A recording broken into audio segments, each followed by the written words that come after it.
Hello everyone, my name is Hardik Mittal. I'm a final pro of MBBS student at SGR Medical College, Dehradun. I hope you're all safe and sound and healthy in every possible way. Why am I making this video series is because as you know, currently we are going through a nationwide lockdown due to COVID-19 pandemic. So our studies were at loss. So a group of friends thought that we could make videos on small topics and share share among ourselves.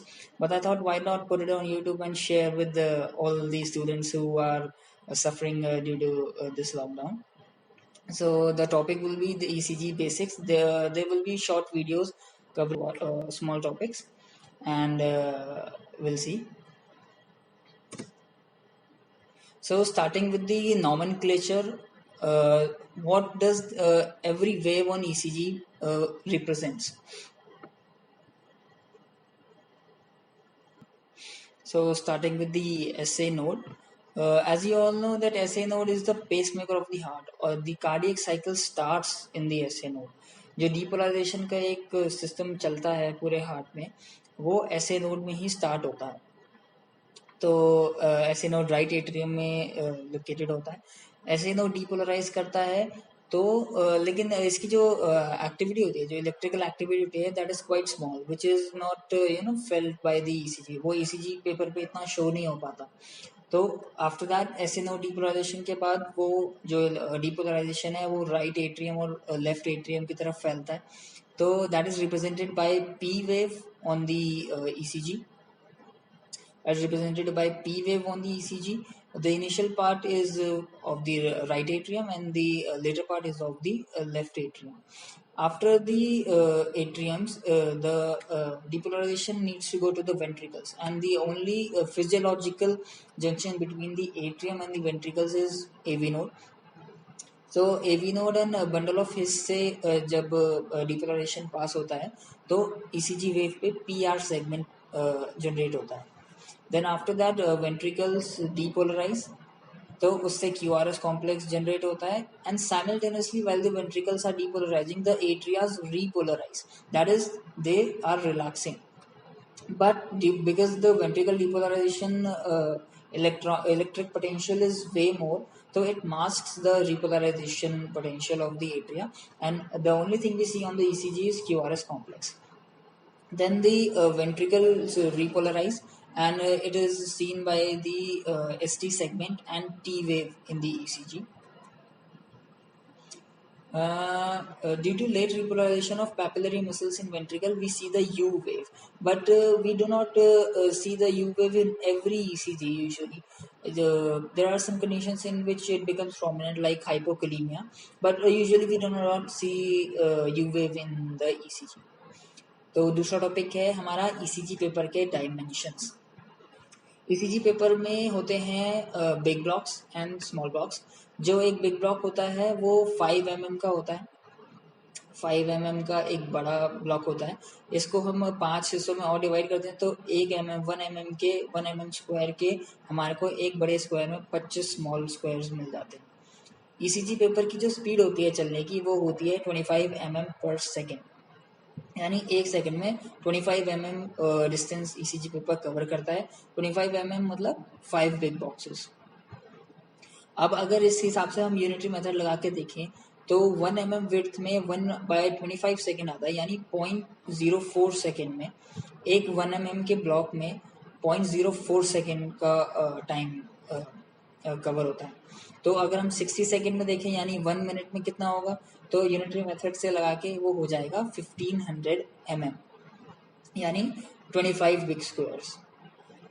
अब इसमें heart rate calculate करने के लिए, क्योंकि ECG paper में जो हमारे को यूजुअली एग्जाम्स में आता है वो हार्ट रेट कैलकुलेट करने के लिए भी आता है. तो हार्ट रेट कैलकुलेट करने के लिए क्या करते हैं, RR इंटरवल देखते हैं. RR इंटरवल क्या होता है, दो QRS कॉम्प्लेक्सेस के R वेव्स के बीच में जितना डिफरेंस होता है उसे हम RR इंटरवल कहते हैं. हम उसे mm में ले लेते हैं. तो हार्ट रेट निकालने का फॉर्मूला क्या हो जाता है, 1500 upon RR interval into mm. देखिए, दो R वेव्स के बीच में जो इंटरवल है उसे RR इंटरवल कहते हैं. अब ये जो हार्ट रेट है ये वेंट्रिकुलर हार्ट रेट है. कि वेंट्रिकल कितना बीट कर रहा है, क्योंकि हम आर दे रहे हैं और क्यूआरएस कॉम्प्लेक्स तो वेंट्रिकल डीपोलराइजेशन में ही बनता है। अगर हमें एट्रियल रेट देखना है तो एट्रियल रेट के लिए हम देखते हैं पीपी इंटरवल, यानी एक पी वेव के स्टार्ट और दूसरे पी वेव के स्टार्ट के बीच में जितना डिफरेंस है वो होता है पीपी इंटरवल। वो बन जाता है हमारा 1500 अपॉन पीपी इंटरवल इन एमएम हमारे को एट्रियल रेट दे देता है। तो नॉर्मली क्या होता है कि अगर साइनस रिदम चल रहा है, मतलब नॉर्मल हार्ट हमारा फंक्शन कर रहा है, तो एट्रियल रेट और वेंट्रिकुलर रेट इक्वल होना चाहिए।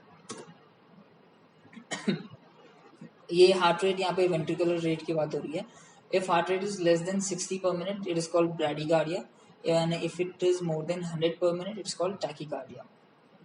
तो अगर ये हम देखें तो आर आर इंटरवल 60 के लिए कितना होना चाहिए, वो 25 mm से ज़्यादा होना चाहिए। अब इसमें 25 mm यानी 5 बिग स्क्वायर्स। अब इसमें हमने यूनिटरी मेथड का यूज़ किया है, और यहाँ पे भी अगर 100 से ज़्यादा होना चाहिए हार्ट रेट, तो हमारा आर आर इंटरवल 15 mm से कम होना चाहिए। अब ये हो गई बात कि जब हमारा साइनस रिदम चल रहा है, हार्ट रेट रेगुलर है, लेकिन अगर अब नॉर्मल कोई पेशेंट आता है कोई कार्डियक एब्नॉर्मैलिटी के साथ, जैसे atrial fibrillation, flutters, ventricular fibrillation हो गया, तो उसमें हार्ट रेट रेगुलर नहीं होता, उसमें इरेगुलर होता है। तो उन कंडीशंस में हम कैसे हार्ट रेट को कैलकुलेट करें, तो उसका तरीका है count the number of QRS in 6 second of width. 6 second में हम कितना कवर कर लेते हैं, 150 mm, और फिर जितना हो गया उसको मल्टीप्लाई बाय 10 करके हमें एक अप्रॉक्सीमेट आइडिया लग जाता है। मान लीजिए अगर ये एग्जांपल है कि इसमें 6 सेकेंड्स में हमारे पास 9 क्यूआरएस कॉम्प्लेक्स बने, तो इंटू 10 करके इट वुड बी 90 पर मिनट। इस डायग्राम पे एक बार वापस आते हैं और देखते हैं कि इसमें क्या क्या है, क्योंकि ये बहुत ही इंफॉर्मेटिव डायग्राम है। इसमें ऑलमोस्ट सब कुछ दे रखा है जो हमें बेसिक फिजियोलॉजी जानने की ज़रूरत है।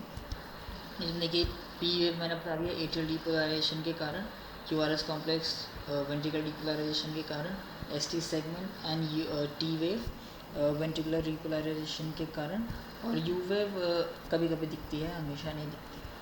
ठीक है, हमने ये big boxes and small boxes का देख लिया। अब हम देखेंगे इलेक्ट्रिकल पोटेंशियल का क्या सीन है इसमें ये है कि जो 1 मिली वोल्ट का जो इलेक्ट्रिकल पोटेंशियल है वो 10 mm में कवर होता है। 10 mm यानी तो एक स्मॉल बॉक्स में कितना कवर होगा, मतलब एक स्मॉल बॉक्स में 0.1 मिली वोल्ट कवर होगा। तो अगर हमें इसमें कैलकुलेट करने में आसानी होती है कि मतलब ये पी वेव कितने इसका एम्पलीट्यूड क्या था, इस क्यूआरएस कॉम्प्लेक्स का एम्पलीट्यूड क्या था। अगर कोई एब्नॉर्मैलिटी ईसीजी में आती है तो ये पी वेव पीक करती है कभी कभार, जैसे पी वेव की हाइट बढ़ती है, तो जैसे हम आगे पढ़ेंगे तो ये आर ए इनलार्जमेंट का यानी राइट एट्रियम इनलार्जमेंट का साइन होता है। अगर पी वेव की विड्थ बढ़ती है तो ये लेफ्ट एट्रियम इनलार्जमेंट का साइन होता है। अभी हम इसको आगे पढ़ेंगे। Thank you for watching. अभी आगे की वीडियोज़ में डालता रहूँगा जैसे जैसे मैं बनाता हूँ। तब तक stay home, stay safe and remember that this time shall too pass, और हम नॉर्मलसी की तरफ आएंगे। Thank you.